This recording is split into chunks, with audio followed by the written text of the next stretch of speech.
Hello everyone, how to tools back with another new video. So today I'm gonna share with you uh, uh, what is anonymous user. You can see I have a friend and this account like anonymous user.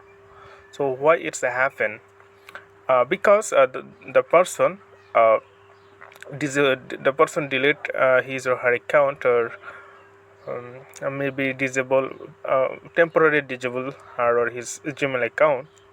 That's why it's happened. But if you send him or her message, then when she or he will get back again in Google Chat, they will see your message. So it's this is the anonymous. So when he or she gets back, then you will see their name here, replacing an anonymous user. Okay friend, I hope this video was helpful for you. Today's Norman, thank you for watching this video.